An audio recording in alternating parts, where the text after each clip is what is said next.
Muy buenas noches a todos. Le damos la más cordial bienvenida en mi nombre como presidente del capítulo de Inmunología y Alergia de la Sociedad Venezolana de Puericultura y Pediatría y como secretario ejecutivo de la Sociedad Venezolana de Puericultura y Pediatría, Junta Directiva Central, a este webinar de errores innatos de la inmunidad.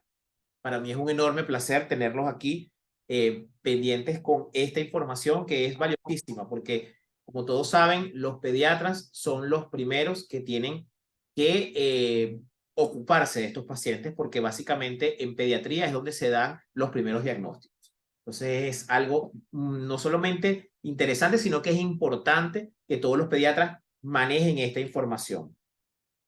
Es un enorme placer para mí también estar acompañado de estos dos excelentes profesionales, la doctora Yalitza Moreno, que nos acompaña desde Maracaibo, Estado Zulia, y el doctor Belmar Quintero, que nos acompaña desde Valencia, Estado Carabobo. La doctora Elvia Badel, presidenta de la Sociedad Venezolana de Puericultura y Pediatría, estaba pendiente para entrar, pero creo que tiene problemitas de conexión. Sin embargo, estamos, bueno, si no que nos dé las palabritas entonces al final.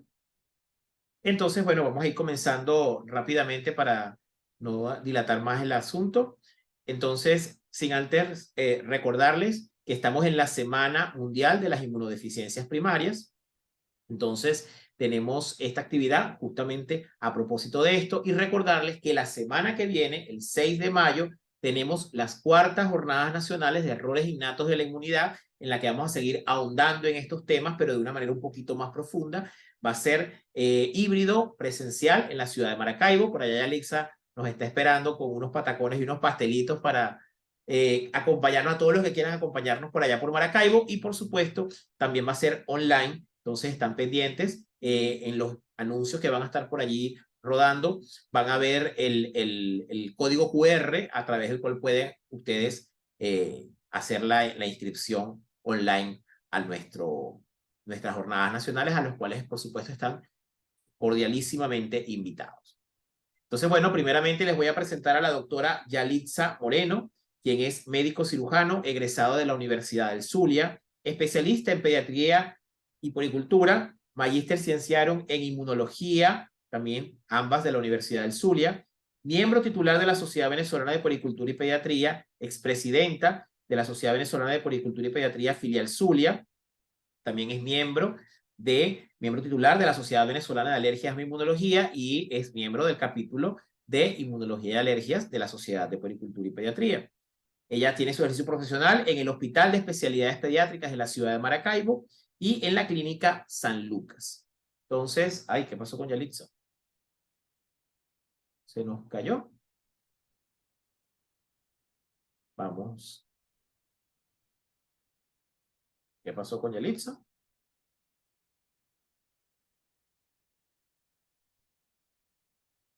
Vamos a esperar un minutico a ver qué pasó con la doctora Yalitza.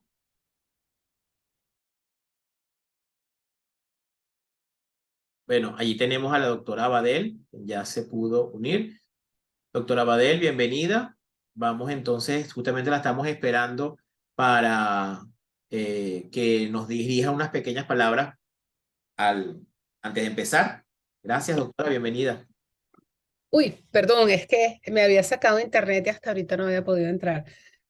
Bueno, buenas noches a todos, disculpen la tardanza. Esta noche queríamos darle la bienvenida al doctor José Ly Torres, presidente del capítulo de Inmunología y Alergias de la Sociedad Venezolana de Puericultura y Pediatría, con todo su equipo, conformado por, entre otros, con el doctor Reinaldo Reina, quien es el secretario de este capítulo, y le queremos dar la bienvenida a nuestra sistema de educación médica continuada de la Sociedad Venezolana de Puericultura y Pediatría, donde ustedes vienen a enriquecer con estos conocimientos nuestras sesiones ordinarias de toda la semana.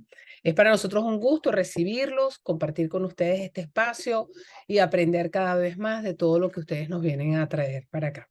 Estas asociaciones, estas vinculaciones estratégicas para nosotros son sumamente agradables y enriquecedoras. porque este es el sentido de la sociedad, la educación médica continuada. Así que gracias, doctor. Gracias a todos ustedes por su presencia. Gracias, doctora Yalitza Moreno, por estar aquí con nosotros esta noche. Y vamos a disfrutar de estas conferencias. Espero que no me saque la internet. Gracias, gracias, José, por la palabra. Buenas noches. Gracias, Elia. Un enorme placer entonces tenerlos a todos. Vuelvo nuevamente a presentar a la doctora Yalitza Moreno, pues, que ya la había presentado, pero lo vuelvo a representar entonces, que es pediatra puericultor y magíster cienciario en inmunología de la Universidad del Zulia. Bien, doctora, entonces la doctora nos va a hacer un pequeño paneo por todo lo que es los errores innatos de la inmunidad, como para una abreboca, una introducción, y luego posteriormente el doctor Belmar nos hablará un poquito de casos clínicos para ver pues cómo concatenamos una cosa con la otra. Adelante, doctora Moreno, por favor, bienvenidísima. Buenas noches. Primeramente quiero agradecer a la Sociedad Venezolana de Puericultura y Pediatría y a la Sociedad de Alergia, Asma e Inmunología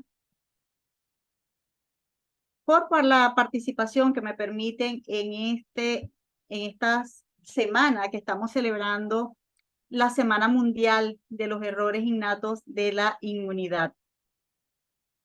En el día de hoy, como Jocelyn lo ha dicho, vamos a comenzar con estas generalidades sobre los errores innatos de la inmunidad, un tema que es bastante importante y que es un reto para la medicina moderna. No estás en presentación, Yalitza, por favor. Sí.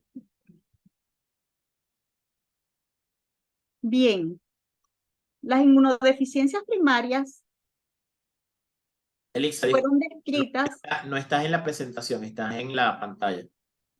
Tienes que darle a que dice salte, vuelve a entrar y donde dice pantalla, haces clic allí y luego entonces pones la presentación.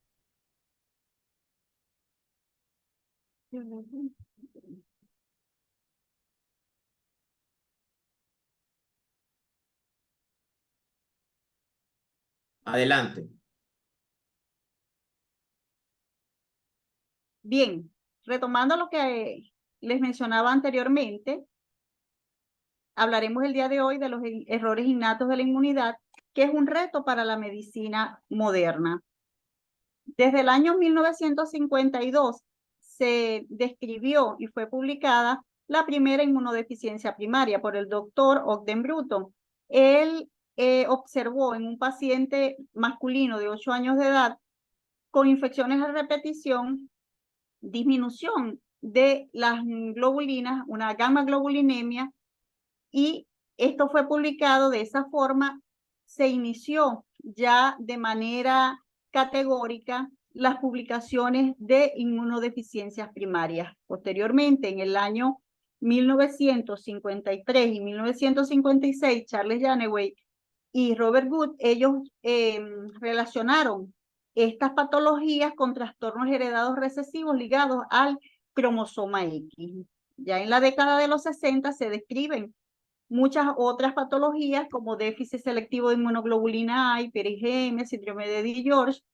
Y en el año 1999, la Unión Internacional de Sociedades de Inmunología dividió los pacientes que cursaban con inmunodeficiencias primarias y secundarias, y esto ha sido un avance muy importante porque se clasificó entonces las inmunodeficiencias primarias y cada 2 años se viene realizando una publicación con todos los avances que ellos representan. Además que los avances en la inmunobiología y la genética han permitido descubrir entonces dónde estaban esas alteraciones genéticas que afectan el sistema inmunitario, que como todos sabemos es el que nos permite defendernos de microorganismos y de las toxinas que estos producen. Además, anualmente se hace ese conocimiento a través de las sociedades científicas para llevar un registro cada vez más completo de este tipo de patologías, de tal forma que en el año 2022 se reportaron 485 errores innatos de la inmunidad, que es como actualmente se le denomina desde el año 2016, ya que son un grupo heterogéneo y creciente de trastornos genéticos que afectan el desarrollo o la función de varios componentes del sistema inmune, tanto innatos como adaptativos. Estos errores innatos de la inmunidad son más frecuentes en el sexo masculino, ya que están ligados al cromosoma X. Además, se presentan con mayor prevalencia en la edad pediátrica. Sin embargo, ellos pueden presentarse a cualquier edad, incluso en la adultez. En cuanto a la prevalencia, varía dependiendo el error innato de la inmunidad que estemos estudiando e incluso de la población que tenga el lugar donde se esté realizando el estudio, ya que en poblaciones menor a 5.000 habitantes se reporta mayor posibilidad de que encontremos algún error innato de la inmunidad.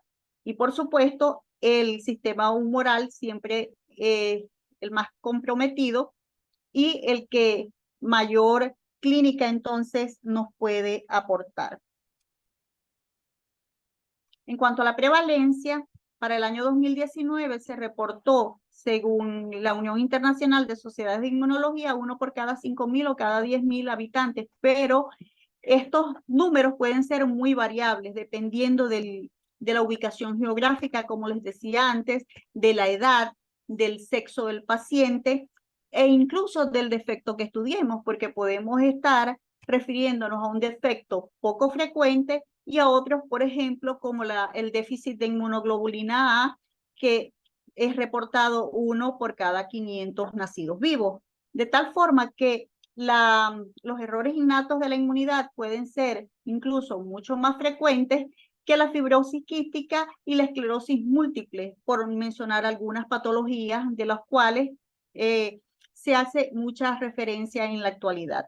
Sin embargo, algunos científicos reportan que el 70% de los errores innatos de la inmunidad aún no se ha diagnosticado. La Unión Internacional de Inmunólogos, ellos han clasificado las inmunodeficiencias en 10 categorías. La primera categoría se refiere a las inmunodeficiencias que afectan la inmunidad humoral y celular, que antes era llamada combinada.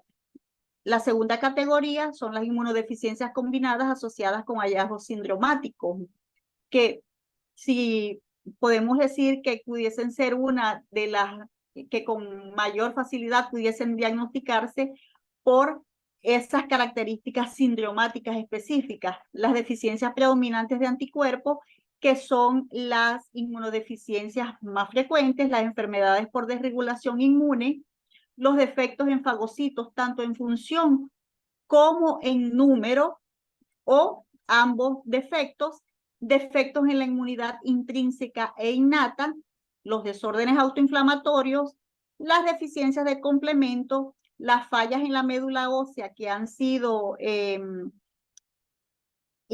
colocadas dentro de esta clasificación, y dentro de ellas tenemos a la anemia de Fanconi, que ha sido clasificada utilizando, los defectos han sido clasificados utilizando letras del alfabeto y se encuentran ya desde la A hasta la W, y las fenocopias de inmunodeficiencias primarias que pueden ser somáticas o pueden ser por autoanticuerpos. Acá tenemos unos gráficos en los cuales podemos observar de manera increciendo cómo a medida que han transcurrido los años y la capacidad de estudio genético han progresado con el advenimiento del conocimiento del genoma humano y toda esa industria que permite, de laboratorio, que permite el diagnóstico de estos defectos inmunes. Entonces observamos cómo esos defectos se han sido descritos de manera increciendo hasta que ya hemos alcanzado prácticamente los 500. Para el reporte anterior del 2022 estaban en 485. y el número de defectos reportados, entonces tenemos para la inmunidad, tanto la deficiencia de inmunidad humoral y celular, se unieron 8 defectos más, llegando a 66, y así sucesivamente vemos cómo para 2022 se anexan entonces más errores innatos de la inmunidad ya definidos a esa lista. Pero tenemos patologías pues que han sido clásicamente descritas con respecto a los errores innatos de la inmunidad. Tenemos las inmunodeficiencias que afectan la inmunidad humoral y celular. Y traigo a colación porque tenemos las inmunodeficiencias combinadas graves, que son prototipos de esta clasificación, y que ellos, una vez que son diagnosticadas, tenemos que actuar prontamente porque constituyen una emergencia pediátrica, ya que si el paciente no es tratado adecuadamente, tiene una posibilidad de vida de menos de 1 año. Generalmente no alcanzan el año de vida. Entonces, estas inmunodeficiencias combinadas se caracterizan porque hay ausencia de linfocitos T, hay afectación también de linfocitos B y de células NK, y que se deben a diferentes elementos que afectan esas sistema inmune, y que en el cual la afectación más clásica es la de las cadenas gamma común de la IL-2, así como también defectos en el RAC1, RAC2, en la aminasa también que produce esa afectación, así como en la sinasa D asociada con JAK3. Otra de las características que tiene esta inmunodeficiencia humoral y celular es que puede darnos respuestas también inadecuadas a vacunas con microorganismos vivos, como es la vacuna BCG, que se aplica en los neonatos, y que en este tipo de pacientes portadores de estos errores innatos de la inmunidad pueden dar lugar entonces a BCGitis o a BCGosis, además de las bacterias pues a virus vivus atenuados, que están contraindicadas en este tipo de error innato de la inmunidad. Otro de los errores que se característicos en estas inmunodeficiencias que afectan la inmunidad humoral y celular, tenemos el síndrome de Omenn, que se caracteriza por eritrodermia, por esplenomegalia, hiper-IgE, además hay eosinofilia. Puede presentar el paciente diarrea crónica. Entonces son casos que ameritan una atención prácticamente inmediata, y si no sospechamos en ellos, no los vamos a diagnosticar. Las inmunodeficiencias asociadas con hallazgos sindromáticos, entonces podemos mencionar allí el síndrome de Wiscol-Aldrich, que se caracteriza porque el paciente presenta infecciones recurrentes, eczema, y además las plaquetas tienen las características de que son pequeñas y hay trombocitopenia. La ataxia telangiectasia, como podemos observar acá en la imagen, en este caso podemos observarla en la conjuntiva ocular, pueden observarse también en la piel, y el paciente presenta también manifestaciones neurológicas, la ataxia. Esta enfermedad también es de mal pronóstico porque finalmente los pacientes fallecen por el deterioro neurológico o por neoplasias asociadas. El síndrome de Di-George, que es también es uno de los síndromes más conocidos y que ha sido descrito, se debe a lesión en el cromosoma 22, y que se caracteriza porque entonces el paciente presenta cardiopatías, presenta hipocalcemia por afectación de las glándulas paratiroides, y el síndrome de Di-George puede comportarse de manera, puede ser manifestarse en el 98% como casos leves. Por eso incluso hay celebridades que pueden ser, que han sido portadoras de síndrome de DiGeorge.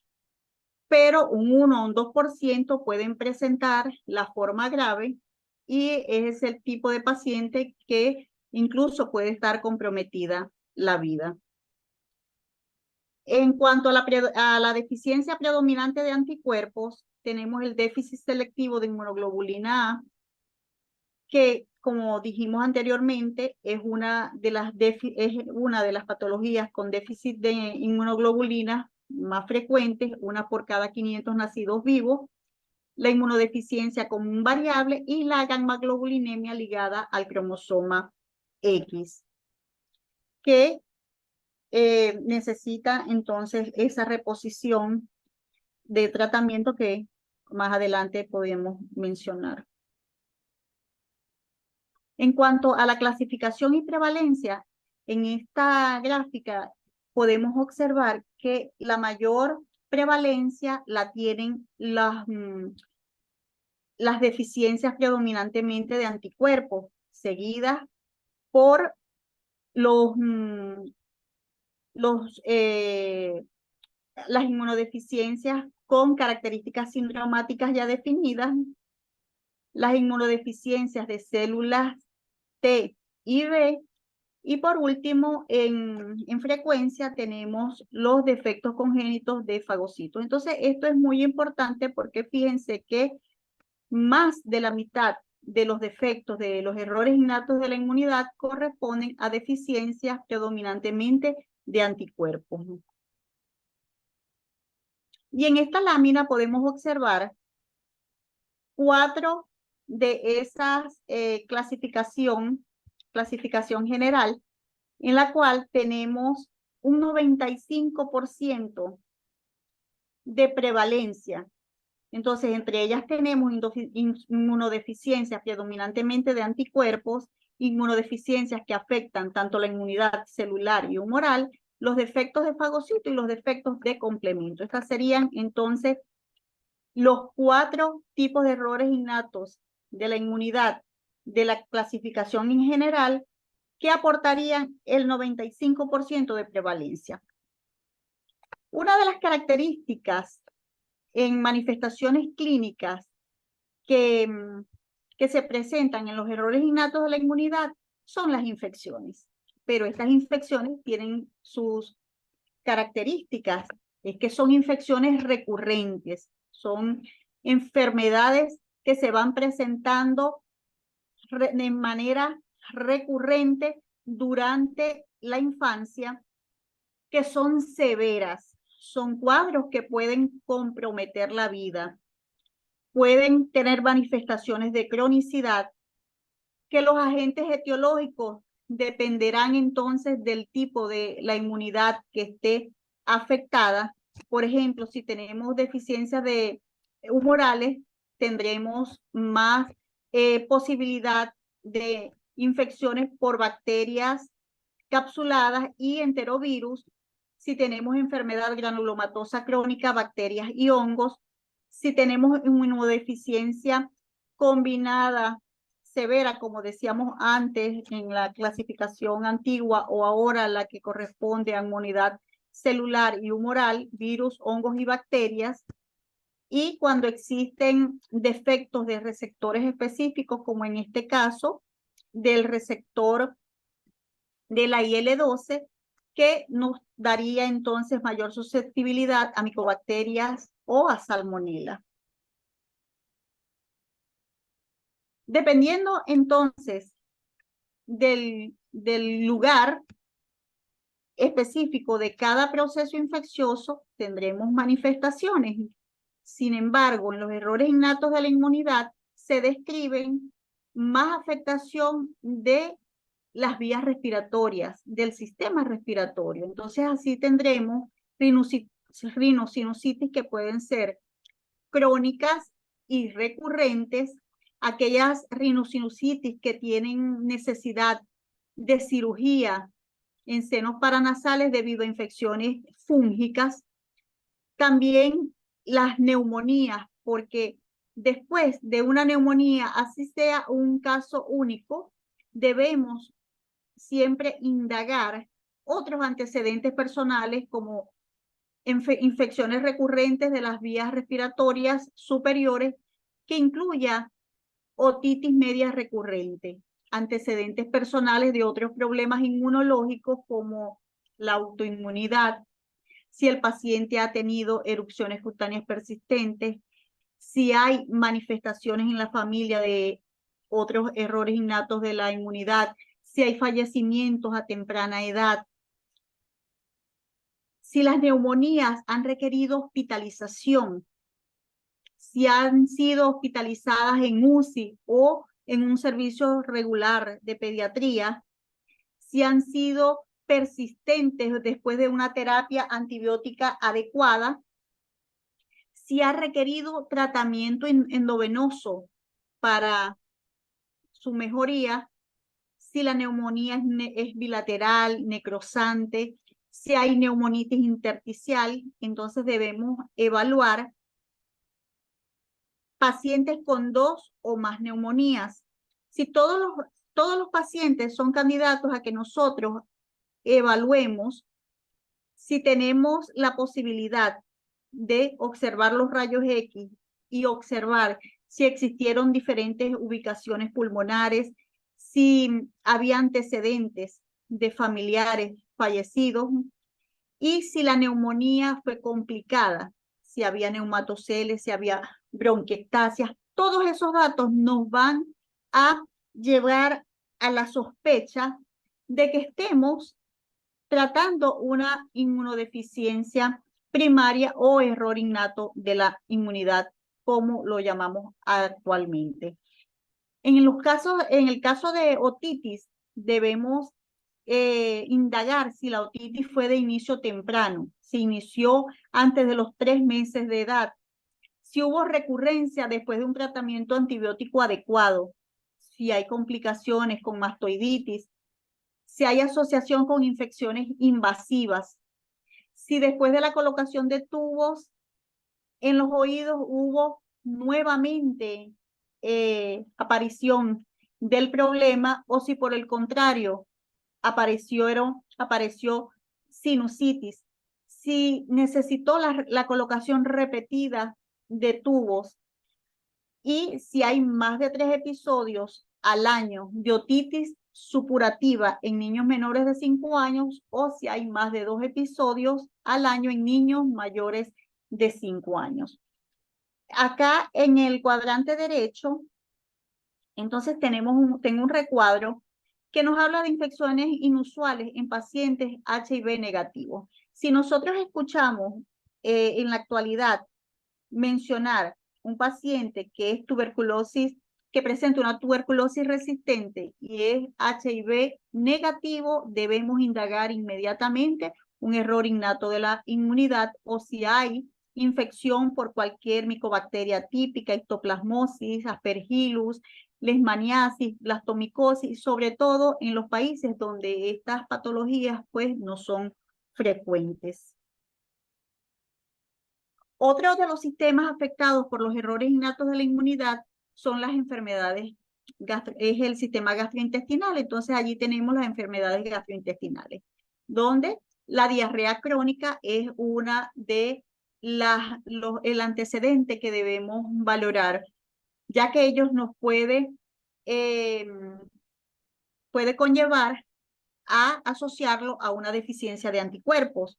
Asimismo, la enfermedad inflamatoria intestinal, la giardiasis crónica, la enteropatía autoinmune, diarreas severas graves que se hacen intratables, asociadas con otros trastornos como eczema, como hipotiroidismo, trombocitopenia, diabetes neonatal, anemia hemolítica autoinmune, con patologías de origen endocrino, pueden hacernos pensar entonces que estamos ante la presencia de una desregulación inmune ligada al cromosoma X.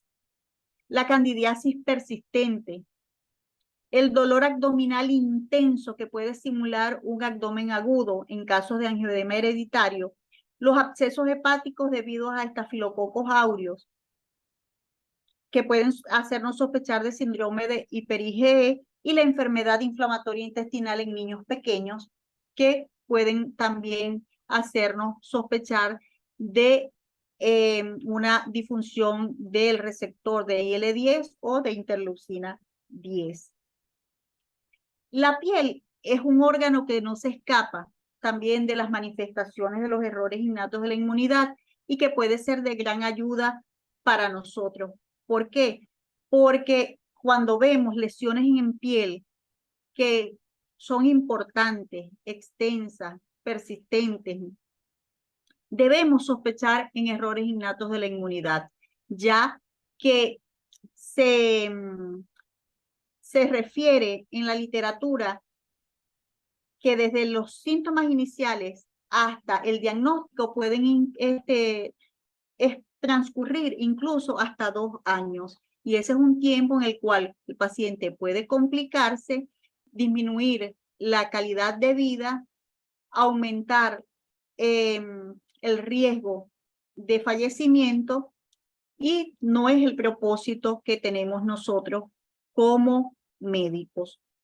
Por lo tanto, debemos familiarizarnos también con las manifestaciones cutáneas que pueden tener los errores innatos de la inmunidad, como en este caso de la deficiencia de DOC8, que el paciente presenta, fíjense, este eczema importante que tiene asociado a procesos infecciosos a repetición, esplenomegalia. Debemos entonces sospechar de que hay un error innato de la inmunidad.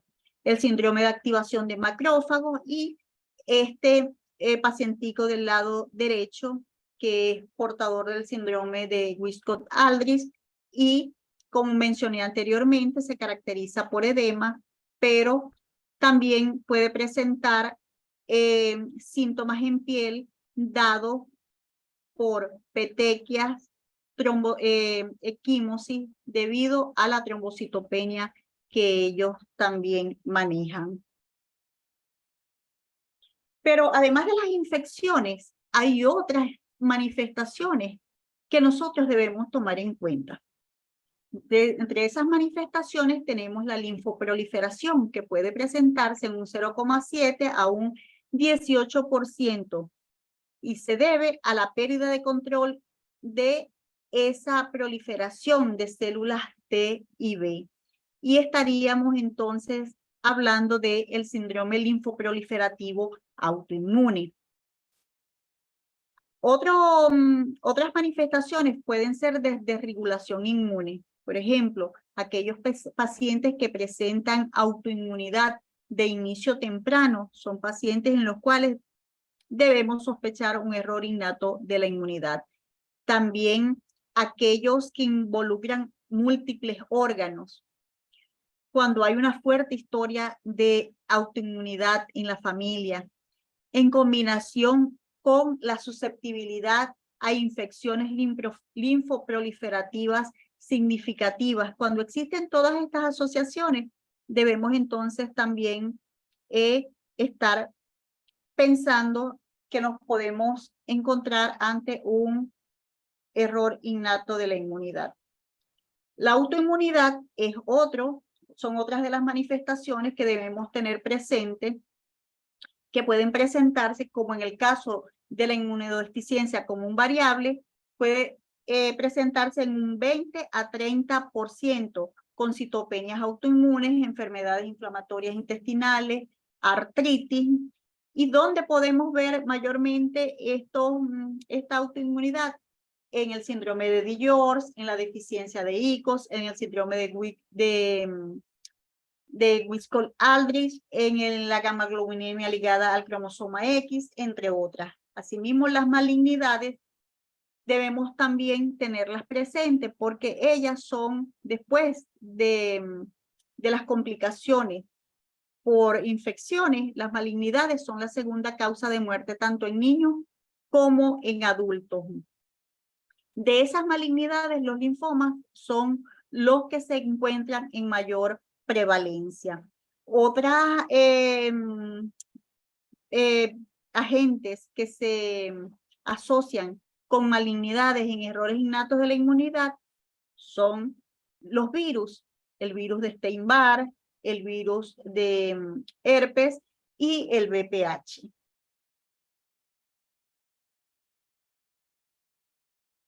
En este gráfico podemos observar signos de errores innatos de la inmunidad. Fíjense que si observamos el lado izquierdo de la pantalla, entonces tenemos manifestaciones, desórdenes de inmunodeficiencias asociadas sobre todo a inmunodeficiencias. Entre ellos tenemos entonces la inmunodeficiencia combinada grave, tenemos el síndrome de Di-George, la inmunodeficiencia común variable, las deficiencias producidas por RAP o la desaminasa de adenosina. Tenemos para el lado derecho entonces manifestaciones por defectos de desregulación inmune, que en la actualidad son parte de esos nuevos errores innatos de la inmunidad que van engrosando la lista de los mismos, como son las citopenias autoinmunes, la linfoproliferación, la predisposición a cáncer, eczema, eritrodermia, las enteropatías, la enfermedad inflamatoria intestinal, la vasculitis, entre otros. En este gráfico quiero mostrarles las inmunodeficiencias que están asociadas con enfermedades autoinmunes, algunas de ellas, porque la lista es mayor. Entonces, dentro de esas inmunodeficiencias, fíjense que tenemos el síndrome de Di-George asociado a enfermedades autoinmunes como la artritis, la trombocitopenia autoinmune.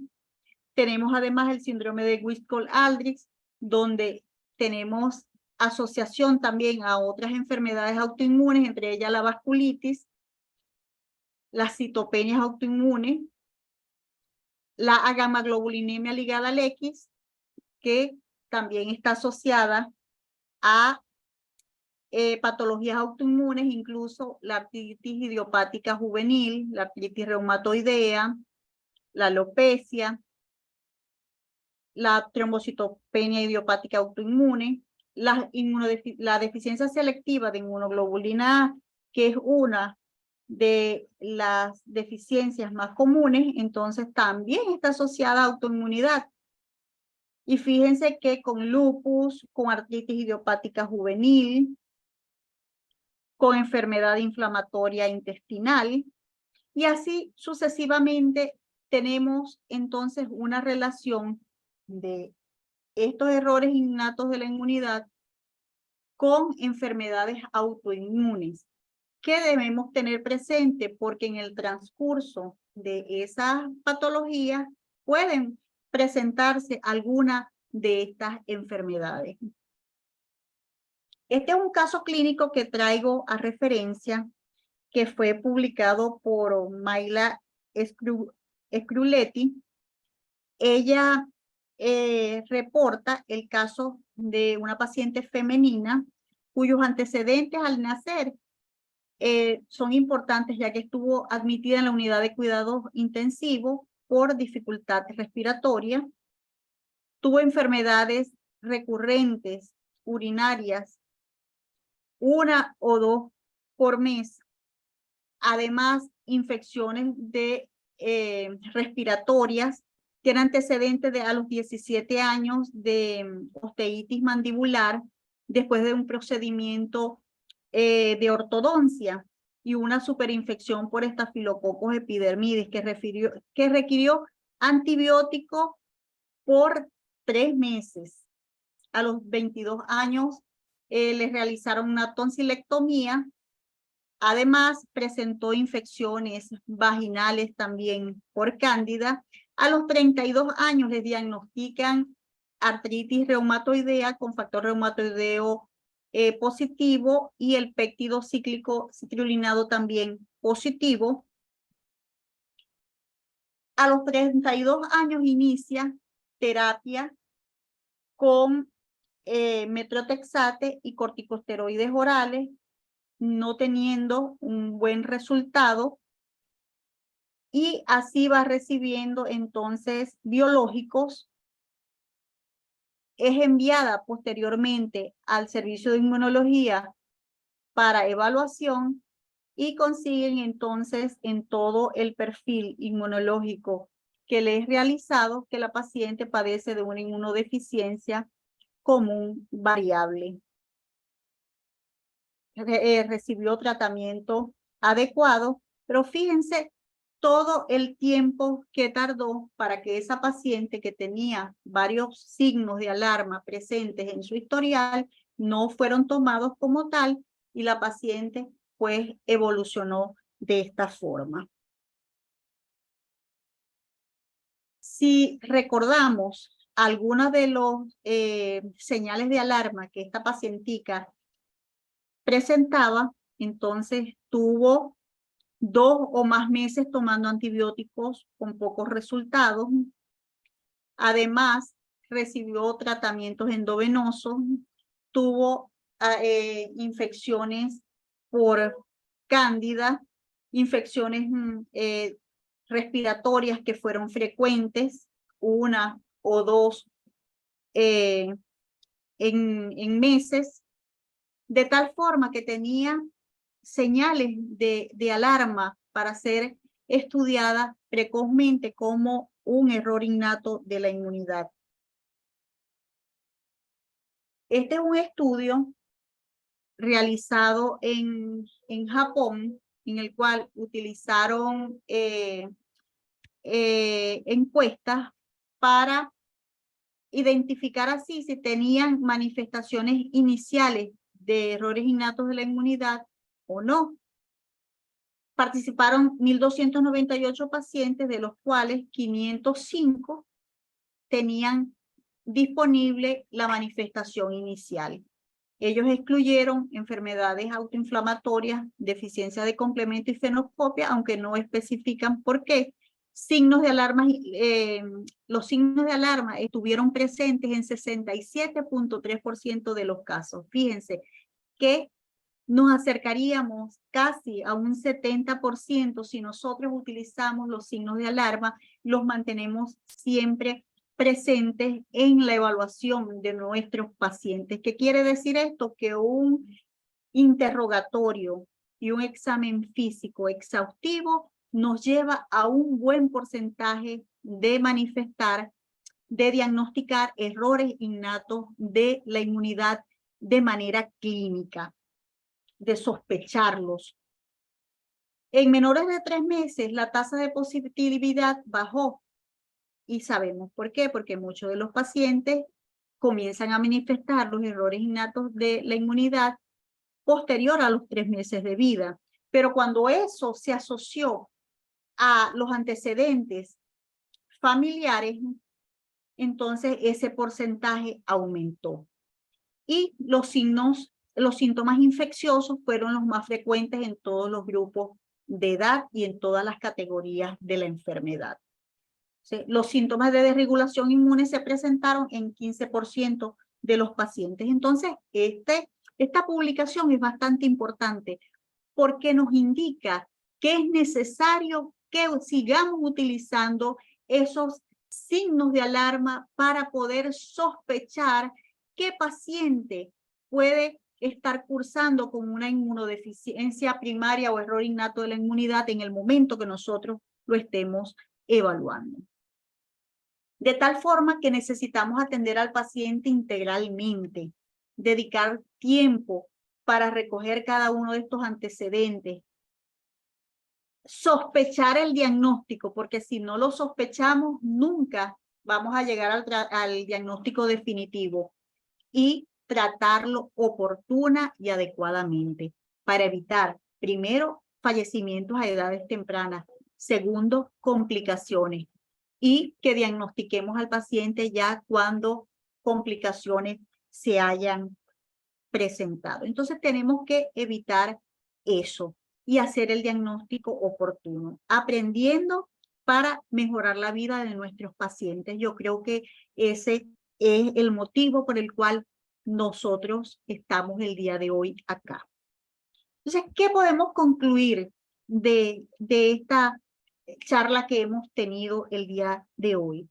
Que los errores innatos de la inmunidad son un grupo de trastornos con un alto espectro fenotípico.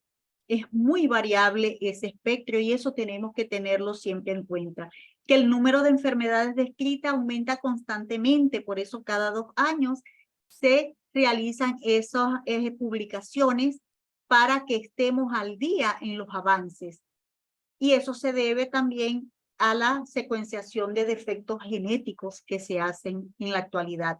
Que el tiempo transcurrido generalmente entre los primeros síntomas y el de los diagnósticos es de 1 o 2 años. De nosotros depende acortar este periodo y que en Latinoamérica se reportan aproximadamente 4.3 años para realizar el diagnóstico después de iniciados los síntomas.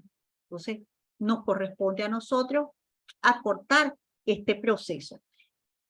Que los errores innatos de la inmunidad pueden afectar cualquier órgano o tejido y esto sustenta el carácter interdisciplinario que debemos tener al atender esta enfermedad.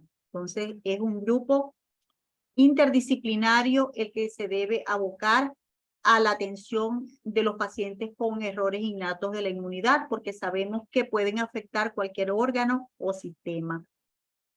Y que el mayor desafío que tenemos nosotros en los momentos actuales de la inmunología es que podamos hacer un diagnóstico de errores innatos de la inmunidad incluso antes de que se presenten los síntomas.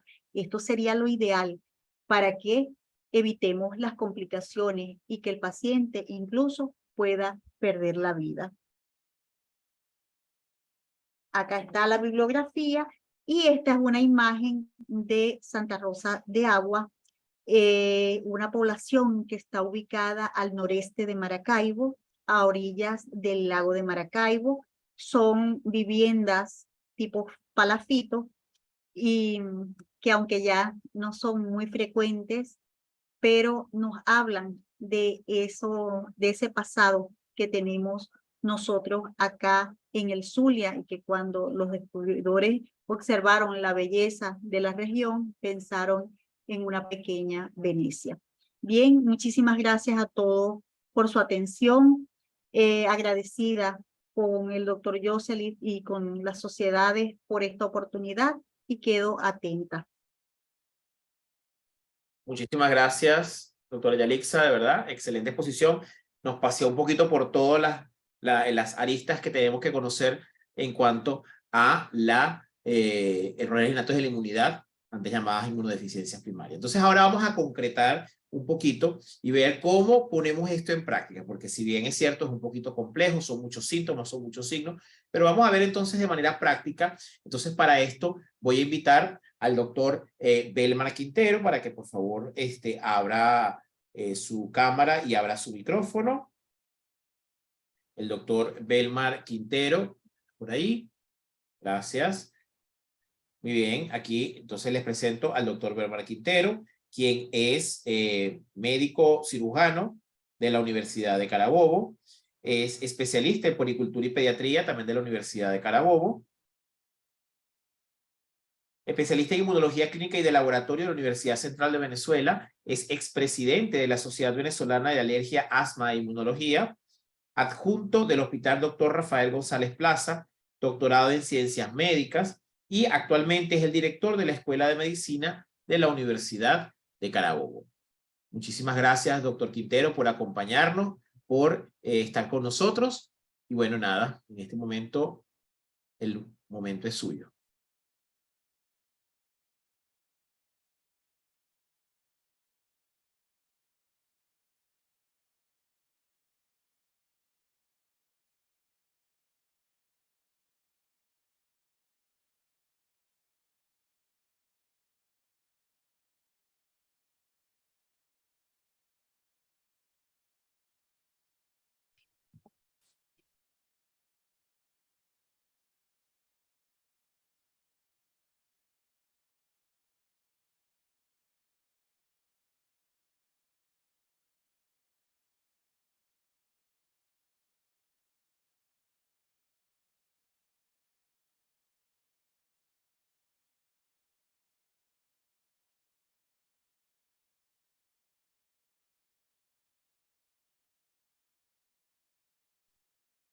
Saludos, José Luis. Adelante. No estoy seguro, José Luis. Ok. Buenas noches. Bueno, encantado de estar aquí, siempre compartiendo con la Sociedad Venezolana de Pediatría y Puericultura. Excelente la presentación de Yalitza. Antes de iniciar los casos clínicos, resaltar algo importante. El término de inmunodeficiencias primarias y errores innatos de la inmunidad no necesariamente son sinónimos. Hay algunas de las inmunodeficiencias primarias que no entran dentro de los errores innatos. Sin embargo, la mayor parte de los errores innatos de la inmunidad son las inmunodeficiencias primarias. Y al final de la charla, de la conferencia de la doctora Yalitza, habló de que en muchos casos se presentan como autoinmunidad. Y esto también debemos tenerlo presente. Sin embargo, como la mayoría de los casos son de inmunodeficiencia primaria, vamos a presentar unos casos. Lo voy a hacer de la manera más sencilla para que todo lo que escuchamos en la conferencia anterior podamos aplicarlo en forma de tics clínicos que nos pueden ayudar. Porque como bien dijo José Luis Torres, esto es un tema muy complejo. Pero ya verán que hay datos clínicos que nos pueden hacer sospechar y no pueden pasar por debajo de la mesa.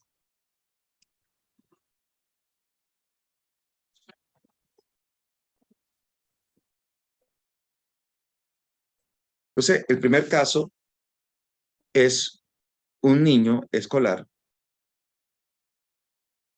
que al nacimiento no tuvo ningún tipo de complicaciones. Buen peso al nacer, buena talla al nacer. Las inmunizaciones no tuvieron ningún tipo de complicaciones con este paciente. Tenía ausencia de la cicatriz de la BCG. Eso ya es un dato que nos puede sospechar, nos puede hacer sospechar de que pudiera haber un problema de este tipo. Entonces, a los 2 y 4 años empezó a presentar cuadros de rinosinusitis y episodios de fiebre recurrente. Aquí hacemos el primer paréntesis. No necesariamente las infecciones que comprometen a estos pacientes son por gérmenes oportunistas. Pueden ser gérmenes típicos o habituales, como por ejemplo hemófilos influenza, estreptococo. Desde el punto de vista de observación muy importante, la madre siempre le refería a los médicos que le trataban estas infecciones, que al niño nunca le aumentaban sus ganglios. Y eso debería haber llamado la atención. Como todos sabemos aquí, ocurre la respuesta inmunológica y normalmente ante una infección puede haber un aumento de los ganglios. A los 5 años presentó una artritis séptica y neumonía, pero su hospitalización duró un mes. Y durante esa hospitalización hubo una rotación de antibióticos importante, ya la vamos a ver. Estos dos datos ya son demasiado significativos y tienen que hacernos sospechar. Primero, el tiempo de la hospitalización y la necesidad de rotar estos antibióticos. Por supuesto, se cultivó y se descubrió que la infección era por una Klebsiella. A los 5 años, igualmente, es decir, posterior a esta infección, presentó un impético pero generalizado, con una estomatitis herpética. 10 días más hospitalizado. Al terminar el tratamiento, volvía a recaer. Aquí podemos ver la neumonía y la artritis séptica. Ahora bien, si tenemos un paciente hospitalizado por una neumonía, lo típico es que en 48 horas, 72 horas, ya haya una buena respuesta y no tengamos necesidad de rotación de antibióticos. Fíjense, en esa hospitalización, el niño necesitó vancomicina, metronidazol, amikacina, meropenem, cefepime, cefotaxima. Imagínense la gran cantidad del arsenal de antibióticos que ameritó para por fin compensar ese cuadro infeccioso. Algunas de las imágenes que nos pueden ver cómo se presentaba este paciente. Ahora bien, si nosotros tenemos un paciente con las características anteriores y estamos claros que los errores innatos de la inmunidad, las inmunodeficiencias primarias, el diagnóstico final es genético y es muy complejo, como bien se dijo, pero si nosotros al evaluarlo vemos que hay una ausencia de las amígdalas o una hipoplasia de las amígdalas, es un dato demasiado relevante que no podemos olvidar y pasar por alto. Pero además, si a este paciente podemos hacerle un árbol genealógico, Y en este caso podemos descubrir, este es el caso que estamos estudiando, esta es la mamá, pero en una tía de ella tuvo 3 varones, murieron a los 7 meses, a los 12 meses y a los 8 años. Evidentemente, si vamos sumando todos estos datos, sin que tengamos estudios genéticos, sin que tengamos estudios moleculares, ya podemos ir sospechando que hay un error innato de la inmunidad y específicamente una inmunodeficiencia primaria. Cuando se hacen los estudios de la inmunidad humoral, vemos cómo están disminuidas todas las inmunoglobulinas. Se descartó VIH. Y cuando se hace el inmunofenotipaje, vemos cómo la alteración más importante es en los linfocitos C19, en los linfocitos B. Tenía solamente 5, un valor absoluto casi nulo y un valor relativo muy bajo. Evidentemente, con todos estos datos, ya podemos decir que el paciente tiene una agamaglobulinemia congénita. Probablemente porque no se hizo estudios genéticos, la de Bruton, que fue la primera descrita en el año de 1952.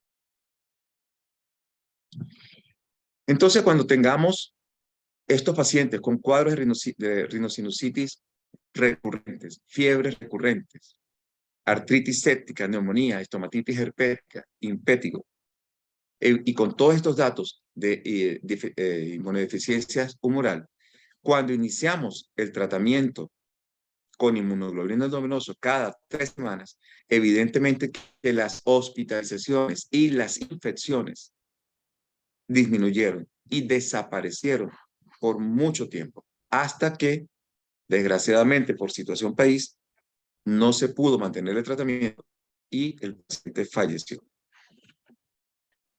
Segundo, es un lactante menor masculino de 22 meses de edad. Se refiere o es referido por infecciones recurrentes que comenzaron a los 4 meses de edad. Fíjense que en el caso anterior empezaron a los 2 años aproximadamente. A los 6 meses, este paciente presenta otitis media supurativa y comienza a presentar un cambio en el cabello de color gris plateado. A los 9 meses, neumonía con absceso pulmonar. Segundo episodio a los 15 meses y tercera neumonía a los 20 meses. Ya, por supuesto, que debe llamar la atención de los médicos. El pediatra debe estar atento y no solamente tratar las neumonías, sino ya pensar en estudiar y referir al paciente y estudiarlo, porque ya verán cómo se puede diagnosticar. También tenía anemia, hepatoesplenomegalia. Además, había un déficit pondoestatural. Vacunas normales, bien toleradas. Se sospecha el diagnóstico a los 15 meses, pero fíjense que este niño ya venía presentando sintomatología desde los 4 meses de edad. Se hace estudios de médula ósea en laboratorios y murió a la edad de 25 meses. En el examen físico de este paciente había un retraso pondoestatural, había un compromiso neurológico, tenía nistagmo, tenía además compromiso en el habla y motor. Y el cabello color gris plateado, que comienza con mechones y luego se va generalizando. Tenía infecciones recurrentes, además de trombocitopenia y leucopenia. Y en el frotis de sangre periférica había los gránulos gigantes. Este es un dato muy sencillo que lo podemos solicitar ante un cuadro clínico como el que evidenciamos. Y ese diagnóstico entonces no es tan complicado, puede ser fácil. Y como una anécdota importante o una característica importante de esta enfermedad, hay un clúster de esta enfermedad descrito en 1982 por el doctor Ramírez Duque. Es decir, tenemos esta enfermedad en el estado Táchira. Si le agregamos que este paciente pudiera venir de esa zona, con mucha más razón debemos sospechar este diagnóstico. Tercer caso. Es una adolescente femenina de 12 años. Viene del estado Maturín, viene de Maturín, del estado Monagas. Tenía padres que eran primos hermanos. Y esto ya también nos puede llamar la atención. Al primer mes de edad ya tiene un síndrome febril.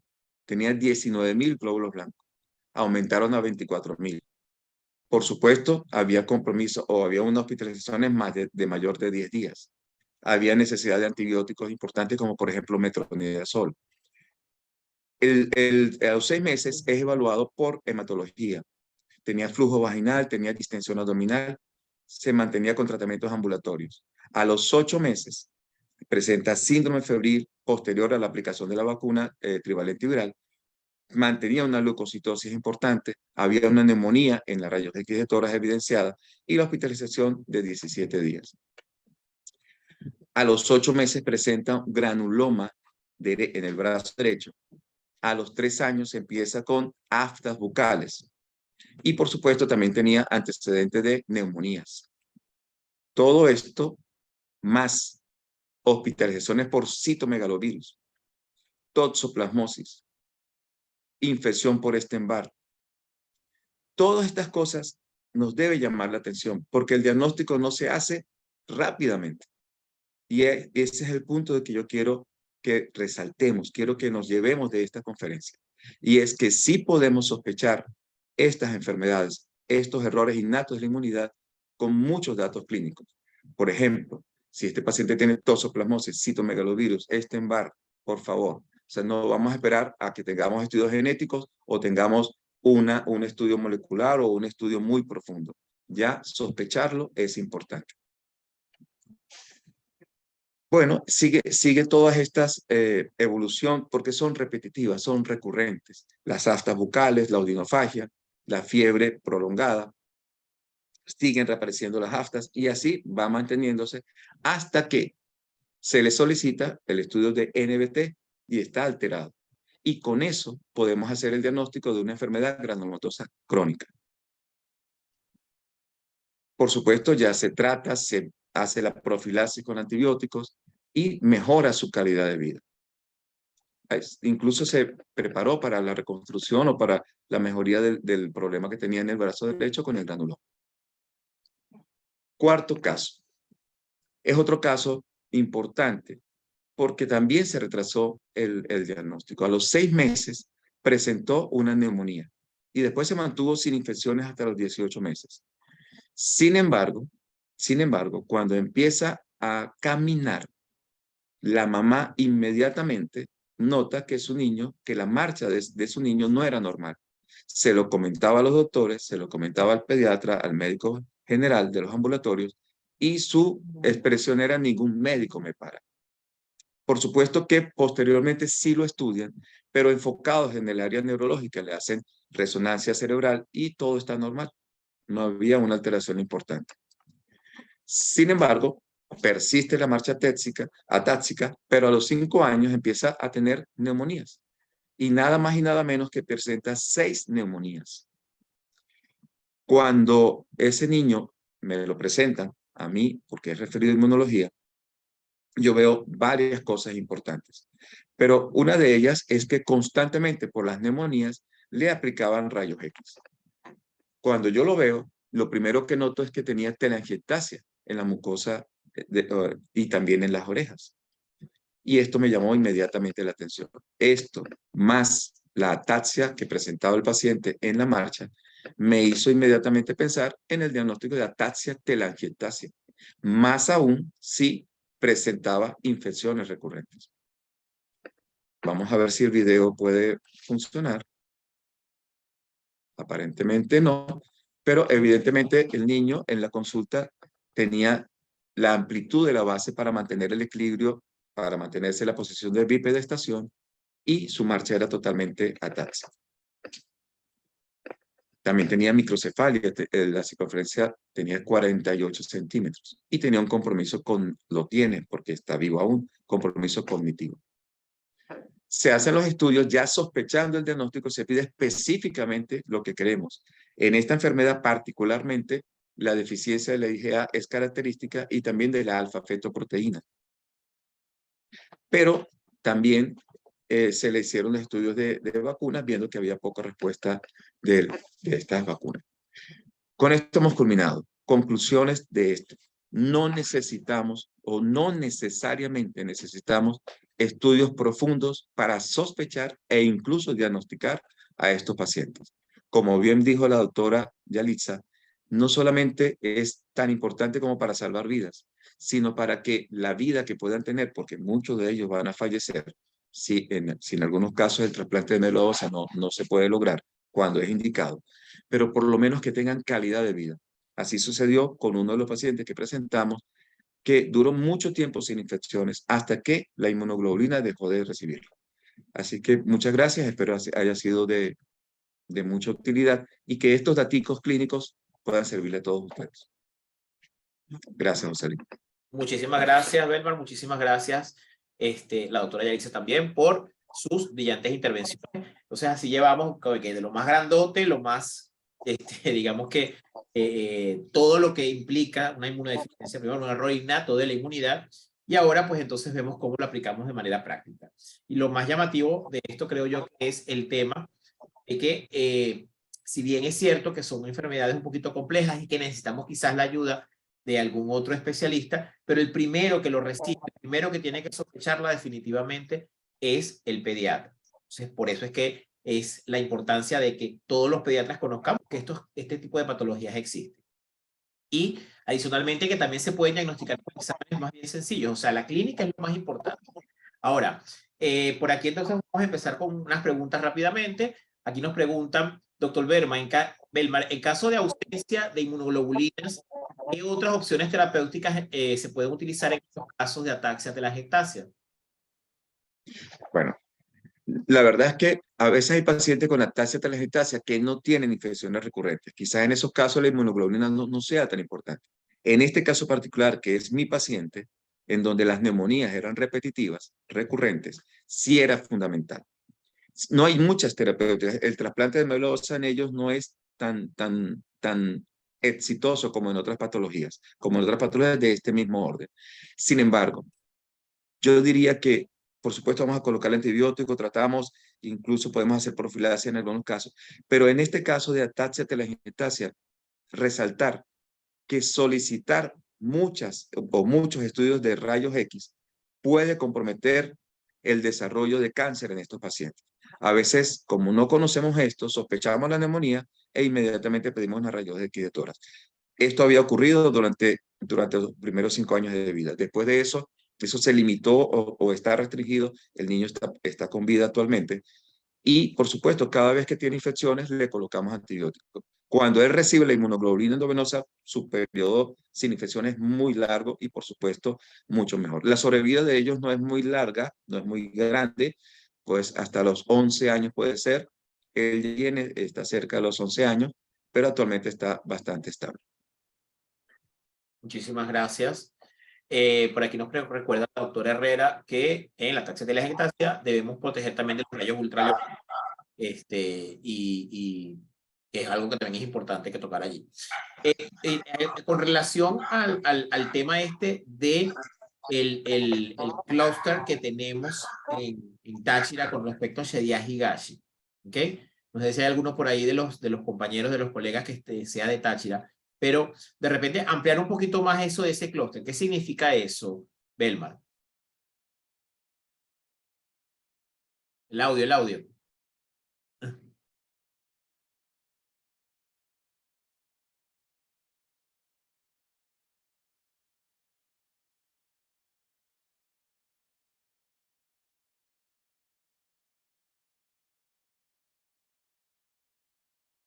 Ajá, ahí. No tienes audio, te lo estoy ahí. Ahora sí, me lo tenías bloqueado, José Luis. No, yo no te lo bloqueo, es automático. No sé si Marielis está conectada, pero es una zona donde hay mucha consanguinidad. O sea, los padres son familias entre ellos y realmente pues eso facilita o permite que haya esta enfermedad que es autosómica recesiva. Y realmente es una enfermedad endémica en esta zona. O sea, nacen niños con esta patología. Por supuesto, si vamos a tener un niño con estas características que presentamos y encima viene de esa zona, pues el diagnóstico es el primero que tenemos que pensar.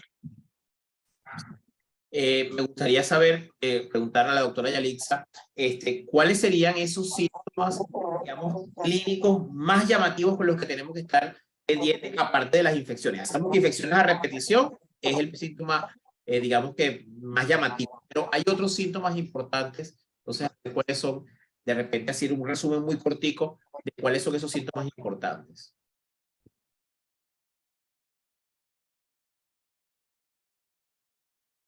Ahora sí. Bien, dentro de los síntomas más importantes, primeramente dijimos que eran las infecciones, ¿verdad?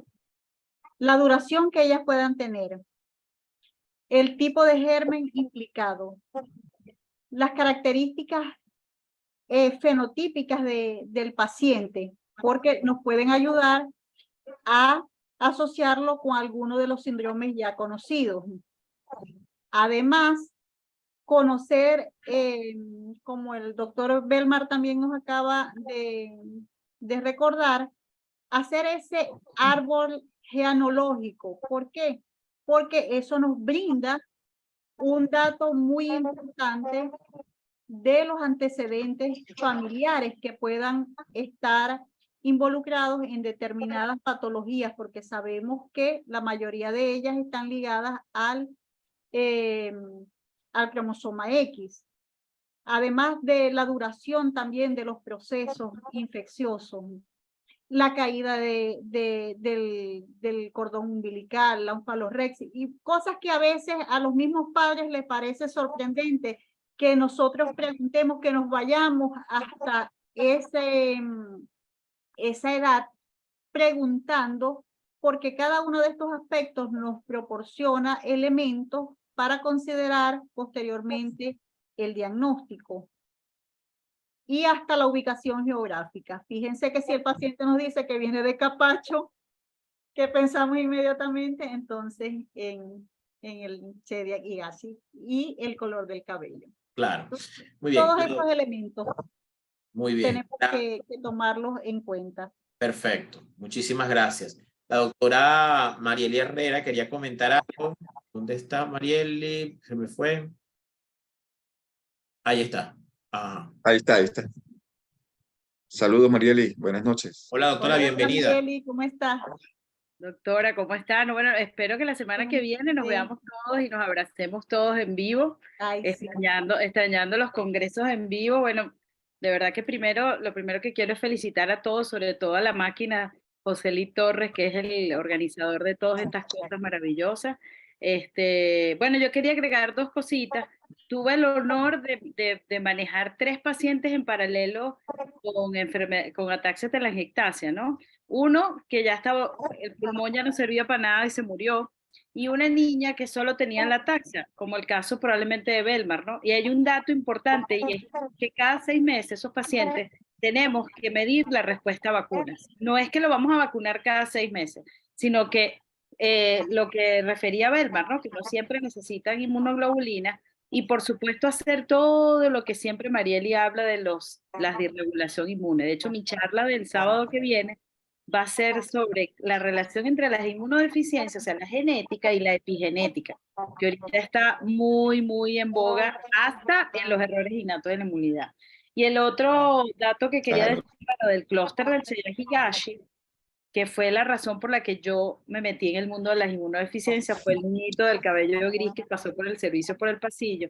Una de las cosas que llama la atención de nuestro clúster, y por ahí está Dayana Delgado, es que la gente vive mucho. O sea, y por eso la tesis del doctor Reinaldo Reina, ¿se acuerdan? Era estudiar por qué no se mueren. O sea, por qué no les da el síndrome de activación macrofágica clásico que le da en otros países, en otro clúster. Hay un clúster en el Medio Oriente, la gente se muere. En cambio, nuestra gente hay un Celiac Higashi de 60 y pico de años. Entonces, probablemente por eso es que hay un clúster, porque hay alguna característica que tiene ese grupo, que es lo que Reinaldo quiere estudiar, o quería estudiar, estamos en eso, para ver qué pasa ahí. Y para mí lo que pasa es la epigenética, porque no es lo mismo nacer en una ciudad que nacer en un pueblito del Táchira y alimentarse como se alimenta la gente por allá. Bueno, nada, esos dos comentarios. María, vi la fotito de María, nuestra enfermedad granulomatosa crónica, ¿cómo estará? No sé de ella. No sé de ella, pero bueno, Abraham ya no nos acompaña, pero María debe estar por ahí. Sí. Y su simple NBT en cero, que recuerdo que fue sencillo como hacer un diagnóstico, y la cantidad de enfermedad granulomatosa crónica que tenemos en Venezuela es increíble. Eso es una cosa horrorosa. O sea, nuestra estadística es mucho más alta de la que dice el librito de... Bueno, eso era lo que quería aportar. Muchísimas gracias, doctora. Gracias. Hay un detalle importante para los pediatras, y es que fíjense que casi todos los casos que publicó Belmar muchos empezaban los síntomas después del año y medio, los 2 años. ¿Y qué es lo que pasa al año y medio? Se acaban los anticuerpos de mamá. Por eso es que sobre todo las inmunodeficiencias de anticuerpos, en ese caso sí pudiéramos decir que es una inmunodeficiencia, empiezan a manifestarse muchas veces cuando los anticuerpos de mamá ya no están. Eso es un detalle importante para que les quede a los pediatras. Todo ese inmunologirero que veo aquí ya se lo sabe. Gracias, doctora. Por aquí nos Gracias, María. Nos vemos. Por aquí, sí. Nos vemos, por aquí nos tengo un vemos. comentario del doctor José Octavio Arnáez, que está en Cúcuta, Sí. egresado también nuestro, pero está allá. Entonces dice que el norte de Santander tiene una frecuencia muy alta de deficiencias primarias en angioedema hereditario. Tienen más o menos 190 pacientes. Es importante ese número, ¿no? Muy probablemente nosotros también tengamos unos números altos, Muchísimo. pero probablemente no se registran. Sí.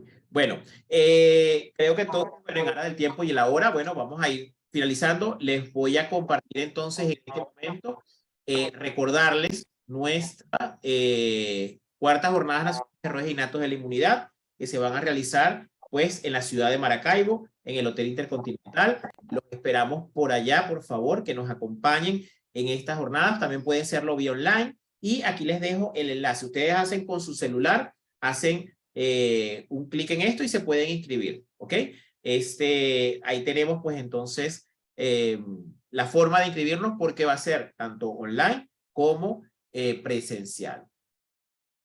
También entonces quiero agradecerles nuevamente la presencia, agradecer el espacio que nos brinda la Sociedad Venezolana de Puericultura y Pediatría a través de su plataforma para hacer esta educación médica continua. Agradecer a la doctora Yalitza Moreno por su brillante intervención, al doctor Belmar Quintero por su ilustrativísimos casos, porque nos trata de poner en contexto los comentarios de la doctora Herrera. De verdad que muchísimas gracias a la doctora Badel por estar allí presente, al doctor Santiago, que es nuestro secretario de Educación Médica Continua, que estaba también, le costó entrar, pero entró, ahí está. Y la doctora Dayana Delgado, que la vi por allí, que también es la secretaria científica, ella es la vicepresidenta de Táchira, pero también es la secretaria científica de la Sociedad de Venezolana de Alergia e Inmunología, y somos policampuristas.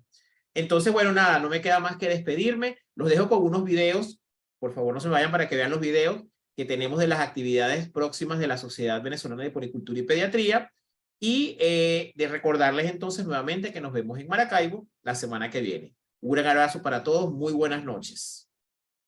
Buenas noches.